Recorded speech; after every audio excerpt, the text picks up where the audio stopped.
जय हिंद साथियों, आप सभी का स्वागत करता हूं आप सभी के अपने चैनल टारगेट सिलेक्शन में। साथियों, उत्तर प्रदेश होमगार्ड भर्ती के लिए एक ऐसी क्लास आपके सामने साथियों मैं प्रस्तुत करने वाला हूं जो आपके लिए साथियों बहुत इंपॉर्टेंट है।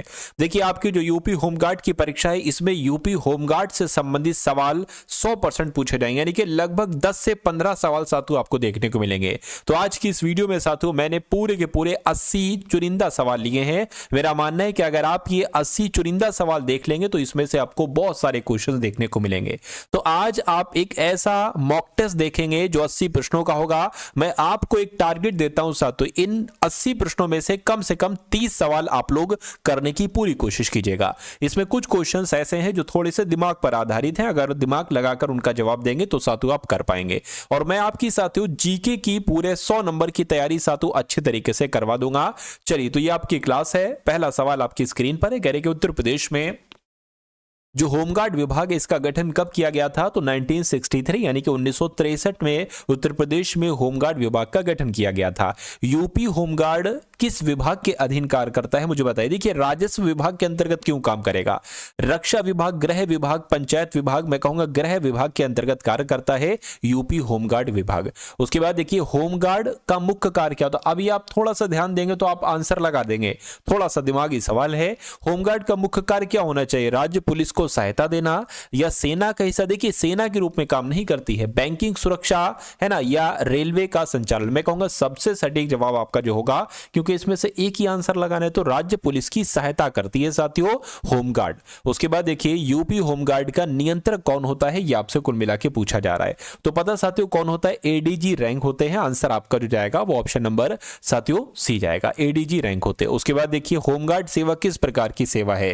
तो ये भी साथियों थोड़ा सा कैसा सवाल है, दिमागी सवाल है। स्थायी सेवा है, अंशकालिक सेवा है, पूर्णकालिक सरकारी सेवा है, निजी सेवा है? देखिए, इसमें आपको डेली बेसिस पर पैसे दिए जाते हैं, यानी कि ये पार्ट टाइम जॉब है, एक तरीके से अंशकालिक है। आंसर आपका जो जाएगा वो ऑप्शन नंबर बी होगा। उसके बाद देखिए, गृह रक्षक अधिनियम किस वर्ष लागू किया गया? तो आपको ध्यान रखना है साथियों 1963 में गृह रक्षक अधिनियम को लागू किया गया था। यूपी में होमगार्ड का प्रशिक्षण कहां दिया जाता है? आपका देखिए सिलेक्शन होगा, आप यूपी में होमगार्ड के पद पर तैनात होंगे और आपकी जो सिटी है ना, बहुत अच्छी जॉब है। देखिए, अगर आप यूपी पुलिस कांस्टेबल में लगते हैं तो आपकी सिटी जो है ना, उससे अगली सिटी से अगली सिटी में आपको क्या तैनाती दी जाएगी। लेकिन यूपी होमगार्ड में क्या है, जिस सिटी के आप निवासी हैं उसी में आपको साथियों जॉब करने का मौका दिया जाएगा। तो वर्दी हो और अपना शहर हो तो साथियों बात ही निराली है। तो आपके सामने ये भर्ती आई है, आपकी एज है, अभी पढ़ने की उम्र है, पढ़ाई कीजिए और इस वैकेंसी में साथियों सिलेक्शन लीजिए। मैं कहूंगा इसमें 40,000 लगभग वैकेंसी है, तो बहुत अधिक कट ऑफ नहीं जाएगी, ना बहुत अधिक कंपटीशन है, लेकिन तब भी आपको अपना 100% देना है।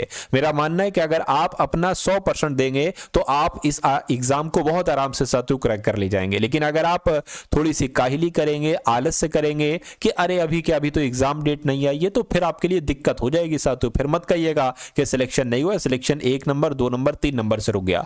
आपको मैं इतना पढ़ा दूंगा कि जितनी कट ऑफ जाएगी उससे 10 नंबर आपके एक्स्ट्रा होंगे, फिर आपको संतुष्टि होगी कि भाई कोई दिक्कत नहीं, एग्जाम में दे आया हूं, मेरे इतने नंबर है कि मेरा आराम से सिलेक्शन हो जाएगा। उसके बाद आप आराम करना, अभी आप आराम मत करिए, है ना। चलिए, तो साथियों मैं आपको डेली एक क्लास दूंगा यूपी होमगार्ड की, उस क्लास को डेली देखिएगा, जीके पर आधारित पूरी क्लास होगी वो, ठीक है ना। चलिए, अगर चैनल पर साथियों नए हैं तो टारगेट सिलेक्शन चैनल को सब्सक्राइब कर लीजिए और इस वीडियो को अगर लाइक नहीं किया तो एक लाइक का बटन साथियों दबा दीजिए। लाइक के बटन से होता कुछ नहीं, बस अच्छा लगता है मुझे। तो यहां पर अगर बात करें साथियों, सवाल आपसे पूछा जा रहा है कि यूपी में होमगार्ड का प्रशिक्षण दिया जाता है मेरठ, लखनऊ, कानपुर या सभी जिलों के प्रशिक्षण केंद्रों पर? तो सभी जिलों के प्रशिक्षण केंद्रों पर प्रशिक्षण दिया जाता है यूपी में होमगार्ड्स को। होमगार्ड्स की नियुक्ति कौन करते हैं साथियों? होमगार्ड्स की नियुक्ति साथियों एसपी करते हैं। एसपी आपका जवाब होगा।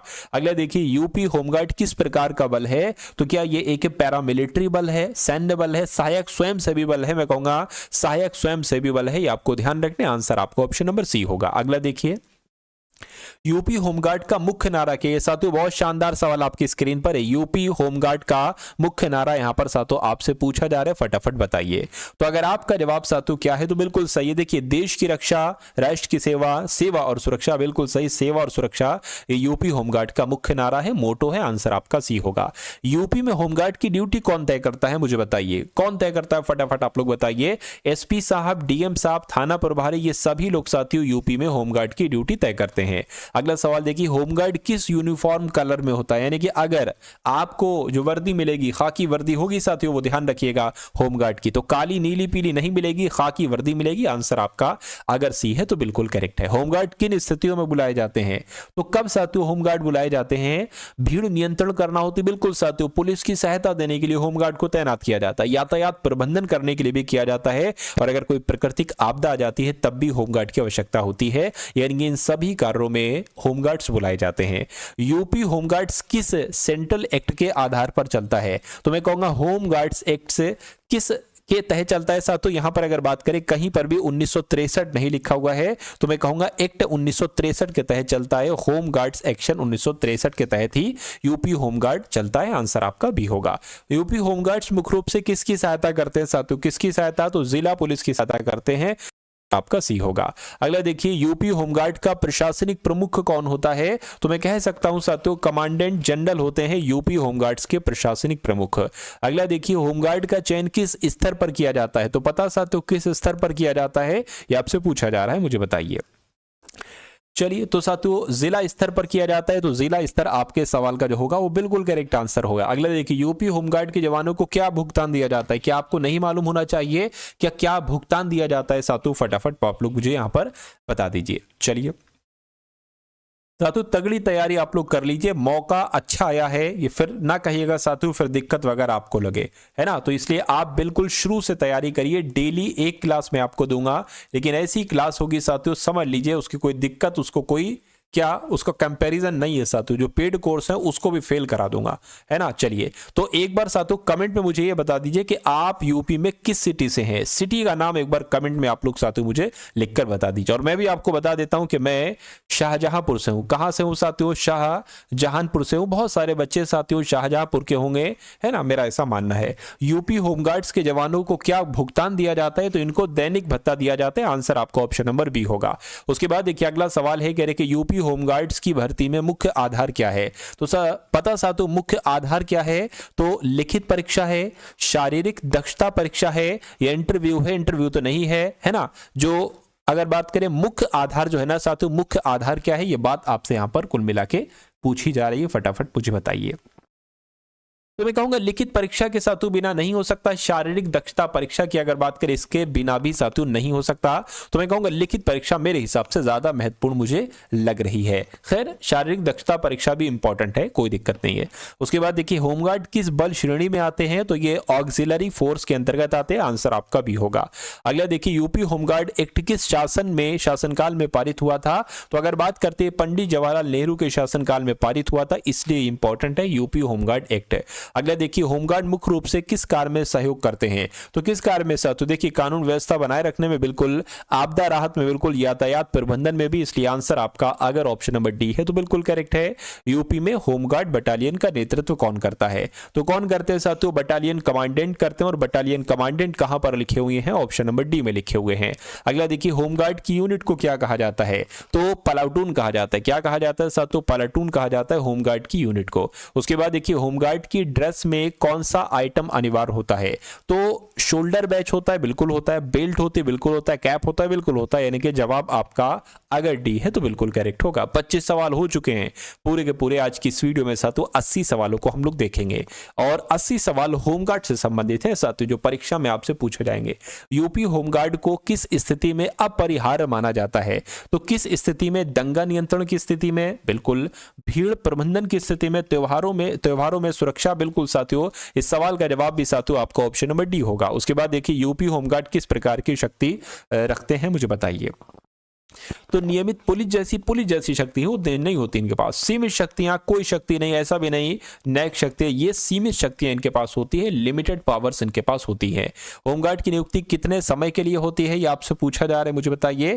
तो स्थायी होती है, अनुबंध आधारित होती है, मैं कहूंगा अनुबंध आधारित आपके सवाल का जवाब होगा। अगला सवाल देखिए, यूपी होमगार्ड का प्रशिक्षण कितने चरणों में होता है, तो यूपी होमगार्ड का प्रशिक्षण की अगर बात करते हैं साथियों, ये 3 चरणों में होता है। तो 3 चरण आपके आपके सवाल का बिल्कुल सही जवाब है। यूपी होमगार्ड प्रशिक्षण का मुख्य उद्देश्य क्या है कि इनको ट्रेनिंग, प्रशिक्षण की अगर बात करें ट्रेनिंग, इनको ट्रेनिंग क्यों दी जाती है, इसका उद्देश्य क्या होता है? तकनीकी ज्ञान कराना, शारीरिक दक्षता और अनुशासन कराना, केवल हथियार प्रशिक्षण, केवल हथियार प्रशिक्षण नहीं, कार्यालय का कार्य भी नहीं, मैं कहूंगा शारीरिक दक्षता और अनुशासन, ये मुख्य उद्देश्य होता है। आंसर आपका बी होगा।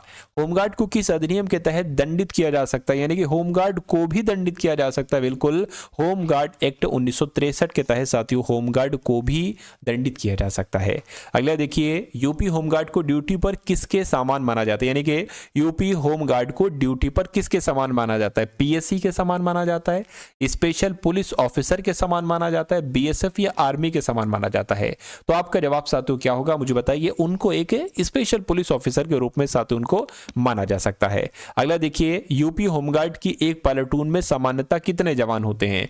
तो मैं कहूंगा यूपी होमगार्ड की एक प्लाटून में लगभग 30 जवान होते हैं। आंसर आपका ए होगा। अगला देखिए, यानी कि होमगार्ड को हथियार चलाने का प्रशिक्षण कहां दिया जाता है? तो उनको साथियों ये कहां दिया जाता है? ये पुलिस लाइन में दिया जाता है। आंसर आपका ए होगा। उसके बाद देखिए, होमगार्ड को हथियार चलाने का प्रशिक्षण कहां दिया जाता है? तो मैंने आपको अभी बताया पुलिस लाइन में दिया जाता है। यूपी होमगार्ड की भर्ती में उम्र सीमा क्या होती है? तो आपको मालूम है उम्र सीमा क्या होती है साथियों? 18 से 35 साल होती है। बिल्कुल साथियों, 18 से 35 साल होती है ना। अगला देखिए, यूपी होमगार्ड ड्यूटी के समय किसके आदेश का पालन करता है? यानी जो यूपी होमगार्ड है ना, ये ड्यूटी के समय किसके आदेशों का पालन करता है? थाना प्रभारी का आदेशों का पालन करता है। आंसर आपका ए होगा। होमगार्ड किन विशेष अभियानों में शामिल किए जाते हैं? तो अगर बात करते एंटी रोमियो वाला जो अभियान है साथियों, इसमें है बिल्कुल है अपराध नियंत्रण के लिए, बिल्कुल चुनाव ड्यूटी के लिए भी होमगार्ड की तैनाती की जाती है। यानी कि इन सारे कार्यों के लिए होमगार्ड शामिल किए जाते हैं। आंसर आपका डी होगा। यूपी होमगार्ड का जिला प्रमुख कौन होता है? यूपी होमगार्ड का जिला प्रमुख पूछा जा रहा है। डिस्ट्रिक्ट कमांडेंट होते हैं यूपी होमगार्ड के जिला प्रमुख। उसके बाद देखिए, होमगार्ड की तैनाती किस आधार पर की जाती है? तो किस आधार पर की जाती है? पुलिस बल की कमी होती है तब की जाती है। हाँ, कोई दिक्कत नहीं, भीड़ को नियंत्रण करने के लिए बिल्कुल प्रशासनिक आवश्यकता पड़ने पर बिल्कुल, यानी कि आंसर आपके सवाल का डी होगा। अगला देखिए, होमगार्ड का वॉलंटियर फोर्स होने का अर्थ क्या होता है? तो क्या होता है साथियों? अस्थाई और सहायक, बिना पैसा, मैं कहूंगा अस्थाई और सहायक आपके इस क्वेश्चन का बिल्कुल करेक्ट आंसर हो जाएगा। यूपी होमगार्ड के लिए न्यूनतम शैक्षणिक योग्यता क्या होती है? एलिजिबिलिटी क्या होती है? 5वीं पास होती है कि आप 5वीं पास हैं तो फॉर्म भरा है आपने, 8वीं पास है तो फॉर्म भरा है? देखिए 10वीं पास चाहिए होती है और आप 10वीं पास होंगे। आंसर आपका सी होगा, है ना। चलिए, कम से कम 10वीं पास तो आप होंगे, या उसके अलावा 12th ग्रेजुएशन, है ना, पोस्ट ग्रेजुएशन भी आप हो सकता हो किए हुए हों। खैर कोई बात नहीं। अगला सवाल देखिए, यूपी होमगार्ड का प्रत्येक जनपद में मुख्य कार्यालय कहाँ होता है? तो कहाँ होता है साथियों? पुलिस लाइन में होता है। मैं कहूंगा बिल्कुल सही जवाब आपका, अगर ऑप्शन नंबर सी है तो बिल्कुल करेक्ट है। यानी कि होमगार्ड जवान किस प्रकार की ड्यूटी में सबसे अधिक लगाए जाते हैं, मुझे बताइए। त्योहारों में सुरक्षा के तौर पर बिल्कुल, वीआईपी ड्यूटी में, ट्रैफिक कंट्रोल में, यानी कि इन सभी कार्यों में होमगार्ड जवान लगाए जाते हैं। उसके बाद देखिए, यूपी होमगार्ड की कमान किस रैंक के अधिकारी के पास होती है? तो किसके पास होती है साथियों? एडीजी के पास होती है। मैं कहूंगा बिल्कुल एडीजी के पास ही होती है। उसके बाद देखिए, कहा जा रहा है कि होमगार्ड का प्राथमिक उद्देश्य क्या होता है? तो देश की सीमाओं की रक्षा करना। देश की सीमा की रक्षा नहीं करते साथियों होमगार्ड्स, पुलिस बल की कमी को, यहां पर लिखा होना चाहिए पूरा, पुलिस बल की कमी को पूरा करना। बिल्कुल साथियों, पुलिस बल की कमी को पूरा करते। विदेशों में सुरक्षा नहीं, बैंकिंग सुरक्षा नहीं। यानी कि आपके सवाल का जवाब अगर ऑप्शन नंबर बी है तो बिल्कुल सही है। अगला देखिए, यानी कि यूपी होमगार्ड में महिला होमगार्ड की भर्ती कब शुरू हुई? तो ये काम साथियों 1992 से शुरू हुआ था। आंसर आपका ऑप्शन नंबर बी होगा। यानी कि 1992 से पहले होमगार्ड में महिलाएं नहीं होती थी। यूपी होमगार्ड का संचालन किस नियमावली के अनुसार होता है? तो साथियों होमगार्ड रूल्स अगर बात करते 1964 के तहत होता है। ये है ना, कुछ नहीं है साथियों, ये क्या आ गया? तो कुल मिला के अगर बात करें साथियों, होमगार्ड्स रूल्स 1964 जो नियमावली है इसके अनुसार होता है होमगार्ड का संचालन, इसलिए आंसर आपका बी होना चाहिए। ये 196 नहीं है साथियों, 1964 आपका जवाब यहां पर होगा। उसके बाद देखिए, होमगार्ड की ड्यूटी से गैर हाजिर रहने पर क्या कार्यवाही की जा सकती है? तो क्या देखिए, उनको चेतावनी दी जाती है, हाँ, ड्यूटी से निलंबित किया जा सकता है, दंडात्मक कार्रवाई दी जाती है, बिल्कुल। यानी कि ये सारी चीजों में से कोई एक चीज की जा सकती है जब गैर हाजिरी लगेगी। उसके बाद बाद देखिए होमगार्ड का बैच किस जो बैच होता है ये किस पर दर्शाया जाता है, तो कहां पर साथियों दर्शाया जाता है, ये आपसे कुल मिला के पूछा जा रहा है। शोल्डर बैच या कैप बैच या बेल्ट बैच। देखिए बेल्ट बैच तो नहीं होता है, लेकिन हाँ शोल्डर और कैप वाला होता है, इसलिए सही जवाब आपका ए भी होगा। चलिए उसके बाद देखिए साथियों नेक्स्ट नंबर का सवाल आपकी स्क्रीन पर है, देखिए सवाल को और बताइए आपका जवाब यहाँ पर साथियों क्या हो सकता है। आपसे यहाँ पर पूछा जा रहा है कि यूपी होमगार्ड में प्लाटून कमांडर कौन होता है, तो प्लाटून कमांडर की अगर बात करें साथियों कौन होता है, प्लाटून का प्रमुख होता है। बिल्कुल सही आंसर आपका भी होगा।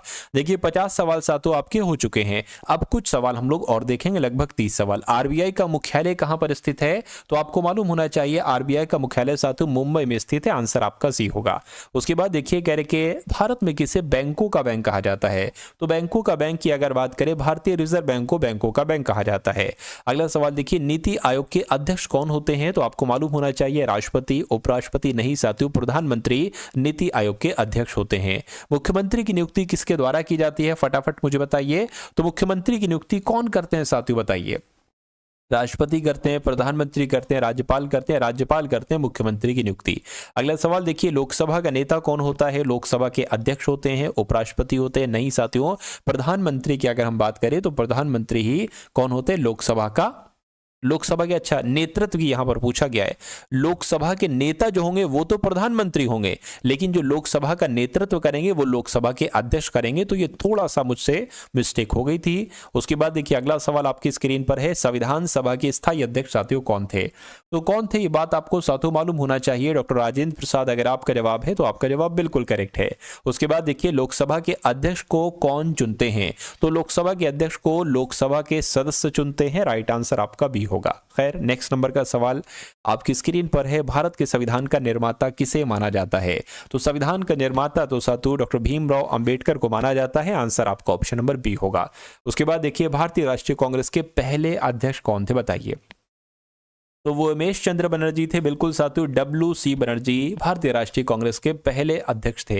अगला देखिए संसद के सदनों को बुलाने, ये बुलाने नहीं बल्कि बुलाने लिखा हुआ है, संसद के दोनों सदनों को बुलाने की शक्ति किसके पास होती है बताइए, तो संसद के दोनों सदनों को बुलाने की शक्ति मैं कहूंगा राष्ट्रपति साहब के पास होती है, आंसर अगर आपका ऑप्शन नंबर ए है तो बिल्कुल करेक्ट है। 20 क्वेश्चन और बाकी है। सैडलर आयोग किससे संबंधित है, तो ये साथियों सैडलर आयोग की अगर बात करें तो शिक्षा से संबंधित है। गीता रहस्य नामक ग्रंथ के लेखक कौन है, तो गीता रहस्य नामक ग्रंथ की अगर बात करें तो इसके लेखक साथियों बाल गंगाधर तिलक हैं, बाल गंगाधर तिलक आपके सवाल का राइट आंसर है। भारत के राष्ट्रीय ध्वज का डिजाइन किसने तैयार किया था, तो किसके द्वारा साथियों तैयार किया गया था, मैं कहूंगा पिंगली वेंकैया के द्वारा तैयार किया गया था भारत के राष्ट्रीय ध्वज का डिजाइन, बिल्कुल सही आंसर आपका डी होगा।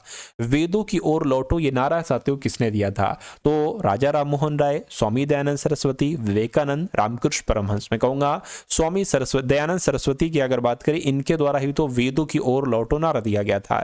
जय हिंद का नारा साथियों किसने दिया था, तो जय हिंद का नारा दिया था सुभाष चंद्र बोस ने। किसने, सुभाष चंद्र बोस ने जय हिंद का नारा दिया था। भारतीय संविधान को किसने बनाया मुझे बताइए, तो संविधान सभा के द्वारा बनाया गया, ब्रिटिश संसद के द्वारा भारतीय संसद में या गवर्नर जनरल ने, मैं कहूंगा संविधान सभा ने भारतीय संविधान को बनाया, आंसर आपका ए होगा। अगला देखिए भारत की संसदीय प्रणाली किससे प्रभावित है, तो इंग्लैंड से है, यूएसए से है, जर्मनी आयरलैंड से है, मैं कहूंगा इंग्लैंड से प्रभावित है भारतीय संसद की संसदीय प्रणाली। उसके बाद देखिए अगला सवाल आपकी स्क्रीन पर है, बहुत शानदार बहुत इंपॉर्टेंट क्वेश्चन आपकी स्क्रीन पर है, आधुनिक भारत का जनक किसे कहा जाता है। चलिए आधुनिक भारत का जनक किसे कहा जाता है साथियों, मैं आपके लिए क्या कर रहा हूं 100 क्वेश्चन की, क्या पूरे जीके के क्वेश्चन भी होंगे, करंट अफेयर के क्वेश्चन भी होंगे, यूपी जीके के क्वेश्चन भी उसमें होंगे और यूपी होम गार्ड के भी उसमें साथियों क्वेश्चन होंगे, यानी कि 100 सवाल जिसमें ये सारी चीजें साथियों कवर अप हो जाएंगी। मैं कहूंगा धीरे धीरे मैं आपको पूरी GK, current affair, UP GK, UP home guard से संबंधित सारे सवाल करा दूंगा अगर आप वाकई में वो सारी क्लासेस देख लेते हैं साथियों। देखिए ये तो खैर अभी दूसरी क्लासेस है, एक क्लास इससे पहले और हुई है, लगभग उसको पता साथियों, लगभग मेरे हिसाब से अगर आप इस वीडियो को देख रहे हैं तो 50,000 लोग उस वीडियो को देख चुके हैं, तो बहुत प्यार आपका, बहुत सपोर्ट है, यानी कि बहुत कंटेंट देखिए बढ़िया होगा। अगर मेहनत से पढ़ाऊंगा, अच्छा पढ़ाऊंगा, तभी बच्चा देखेगा। तो मैं कहूंगा साथियों ये भी लगभग 1 लाख बच्चा साथियों मेरे हिसाब से इसको देखना चाहिए इस वीडियो को। खैर उससे तो कोई मतलब नहीं है ना, लेकिन मैं आपको इतना पढ़ा दूंगा कि आप इन 80 को 100 सवालों में से 80 से 85 साथियों टारगेट कर लें, है ना। इतने कम से कम नंबर आपके आ जाएं यहां से पढ़कर, टारगेट सिलेक्शन से पढ़कर। तो अगर आप वाकई में इस जॉब को लेना चाहते हैं, क्योंकि ये बेरोजगारी मिटा देगी, कम से कम बेरोजगारी तो साथियों मिटा देगी, और 8 से 900 रुपए डेली आपको मिलेंगे, कम नहीं होते साथियों, जीवन व्यापन करने के लिए काफी है ये। और बाकी फिर आप अपनी तैयारी चालू रखिएगा, कोई अच्छी जॉब साथियों पकड़ लीजिएगा, है ना। तैयारी चालू है तो कोई दिक्कत नहीं है। तो साथियों टारगेट सिलेक्शन चैनल को आप सभी लोग सब्सक्राइब कर लीजिए, बेल आइकन पर क्लिक कर लीजिए और बता दीजिएगा ये क्लास आपको साथियों कैसी लग रही है। चलिए, आधुनिक भारत का जनक किसे कहा जाता है? मैं कहूंगा राजा राम मोहन राय को कहा जाता है। आंसर आपका ऑप्शन नंबर सी होगा। उसके बाद देखिए कह रहे कि एक पुस्तक है गुलामगिरी, इस पुस्तक के लेखक कौन है? तो इस पुस्तक के लेखक की अगर बात करें ज्योतिबा फुले हैं। आंसर आपका बी होगा। अगला देखिए भारतीय हीरा संसाधन, है ना, कहां पर स्थापित है? तो ये साथियों भारतीय हीरा संसाधन ये कहां पर है? ये सूरत में है। आंसर आपका बी होगा। उसके बाद देखिए प्रथम भारतीय नोबेल पुरस्कार विजेता कौन थे? तो कौन थे साथियों? रविन्द्रनाथ टैगोर थे। मैं कहूंगा बिल्कुल रविन्द्रनाथ टैगोर थे। अच्छा, इनकी किस रचना के लिए इनको पुरस्कार दिया गया था? एक बार कमेंट में मुझे आप लोग बताइए। देखूं साथियों आपको याद है या नहीं याद है। कौन सी घटना महाराष्ट्र में घटित हुई थी? भील विद्रोह, कोल विद्रोह, रंपा विद्रोह या संथाल विद्रोह? मैं कहूंगा भील विद्रोह कहां घटित हुआ था? महाराष्ट्र में घटित हुआ था। उसके बाद देखिए हम्पी का खुला संग्रहालय ये किस राज्य में स्थित है? तो ये साथियों कर्नाटक में स्थित है। कर्नाटक आपके सवाल का बिल्कुल सही जवाब है। किसने अपने आप को खलीफा घोषित किया था? बताइए। इल्तुतमिश ने, अलाउद्दीन खिलजी ने, महमूद गजनवी ने, मुबारक शाह खिलजी ने? आपसे पूछा जा रहा है। मुबारक शाह खिलजी की अगर बात करें, इसने अपने आप को खलीफा घोषित किया था। गांधी जी ने किस कानून को काला कानून कहा? तो काला कानून किसे कहा? गांधी जी ने रॉलेट एक्ट को कहा। मैं कहूंगा बिल्कुल सही जवाब, रॉलेट एक्ट को गांधी जी के द्वारा काला कानून कहा गया था। नेक्स्ट नंबर का सवाल आपकी स्क्रीन पर है। एक सवाल आपको भी दूंगा साथियों कमेंट सेक्शन में बताने के लिए। तुगलकनामा के रचनाकार कौन है? तो अमीर खुसरो है। मैं कहूंगा बिल्कुल अमीर खुसरो तुगलकनामा के रचनाकार हैं। अगला सवाल देखिए मोहनजोदड़ो कहां पर स्थित है? पंजाब में है, सिंध में है, गुजरात में है, उत्तर प्रदेश में है? तो ये सिंध में है साथियों मोहनजोदड़ो। उसके बाद देखिए भारत में मुस्लिम राज्य का संस्थापक किसको माना जाता है? तो भारत में मुस्लिम राज्य का संस्थापक साथियों किसको माना जाता है? मैं कहूंगा मोहम्मद गौरी को माना जाता है। गौरी आपके सवाल का जवाब है। उसके बाद देखिए अगला सवाल आपकी स्क्रीन पर है। कह रहे कि गायत्री मंत्र की रचना किसने की थी, है ना। चलिए देखिए दो सवाल, एक ये सवाल है, एक ये सवाल, इसके बाद एंड है। खजुराहो स्थित मंदिरों का निर्माण किसने किया? कौन सा आपको कमेंट सेक्शन में बताने के लिए दूं, ये वाला या ये वाला? मैं कहूंगा साथियों ये वाला आपको कमेंट सेक्शन में बताना है कि गायत्री मंत्र की रचना किसने की थी? वशिष्ठ ने, विश्वामित्र ने, इंद्र ने या परीक्षित? तो कमेंट सेक्शन के लिए आपका हो गया। इसका आंसर आप मुझे बता दीजिए अभी। खजुराहो में स्थित जो मंदिर हैं इनका निर्माण किसके द्वारा करवाया गया था? होलकर, सिंधिया, बुंदेल राजपूत द्वारा, चंदेल राजपूत द्वारा? मैं कहूंगा चंदेल राजपूतों के द्वारा ही खजुराहो में स्थित मंदिरों का निर्माण करवाया गया था। आंसर आपका जाएगा ऑप्शन नंबर डी के साथ। तो जो लोग भी ऑप्शन नंबर डी के साथ हैं, मैं कहूंगा आंसर आपका बिल्कुल करेक्ट हो जाएगा भाई। बहुत बढ़िया, वेरी गुड क्लास। तो आपको साथियों ये क्लास कैसी लगी एक बार मुझे आप लोग जरूर बताइएगा। देखिए कुछ जरूरी चीज है वो मैं आपको बता देना चाहता हूं। देखिए सबसे पहले अगर बात करें, मैंने एक साथियों टेलीग्राम ग्रुप बनाया है। किस लिए ग्रुप बनाया है? वो ग्रुप सिर्फ और सिर्फ साथियों उसमें आपका क्या होगा? स्टडी होगी, यानी कि उसमें आपको फ्री पीडीएफ दी जाएंगी। क्या दी जाएंगी साथियों? फ्री पीडीएफ अवेलेबल वहां पर कराई जाएगी जीके जीएस के इंपॉर्टेंट क्वेश्चंस की। तो सबसे पहले डिस्क्रिप्शन में टेलीग्राम ग्रुप है, उस ग्रुप को जाकर साथियों आप लोग ज्वाइन कर लीजिए। वहां पर आपको क्वेश्चंस दिए जाएंगे, यानी कि एक क्वेश्चंस होगा, जैसे आप इस पर टिक करेंगे तो आपको पता चल जाएगा कि अच्छा ये आंसर है या ये आंसर है, और उस क्वेश्चन से जो कुछ जानकारी है वो भी आपके सामने आ जाएगी खुद ब खुद। अच्छा दूसरा जो ग्रुप है ना वो व्हाट्सएप ग्रुप है। क्या दूसरे की अगर बात करें व्हाट्सएप ग्रुप है, लेडीज ग्रुप की अगर बात करें जो गर्ल्स हैं वो भी इनमें से दोनों ग्रुप को ज्वाइन कर सकते, प्राइवेसी रहेगी, यानी कि किसी को किसी की प्रोफाइल वगैरह नहीं दिखेगी। इसमें साथों आपको क्लासेस डाली जाएंगी, यानी कि जो यूपी होमगार्ड की क्लासेस है ना, इसका लिंक डाल दिया जाएगा इसमें। और कोई यूपी होमगार्ड की अगर कोई न्यूज आएगी, कुछ एग्जाम डेट से संबंधित जानकारी आएगी, वो जानकारी इस व्हाट्सएप ग्रुप में डाली जाएगी। इसमें ये फ्री पीडीएफ के लिए है। तो ये दोनों चीजें साथों आप लोग जाकर ज्वाइन कर लीजिएगा। उसके अलावा साथियों डिस्क्रिप्शन में ही यूपी होमगार्ड की ऑल क्लासेस का भी लिंक है, उस पर क्लिक करेंगे। जो हमारी अभी तक जितनी भी क्लासेस बन चुकी हैं वो सारी क्लासेस आपके सामने आ जाएंगी। तो आप शुरू से तैयारी करिए। जब मैंने शून्य से तैयारी स्टार्ट करवाई थी तो आप शून्य से स्टार्ट करिए, यानी कि आप हमारी पिछली सारी वीडियोस देख लीजिए, एक एक करके। डबल स्पीड में देखना चाहते हैं तो डबल स्पीड में सातों देख लीजिए। चलिए, तो ये सारी चीजें आपको करना थी, और ये वीडियो आपको कैसी लगी एक बार कमेंट सेक्शन में जरूर बताइएगा, है ना। तो मिलते हैं हम सभी लोग आने वाली वीडियो में। जय हिंद साथियों, और वीडियो को शेयर कर दीजिए अपने मित्रों के साथ। जय हिंद साथियों।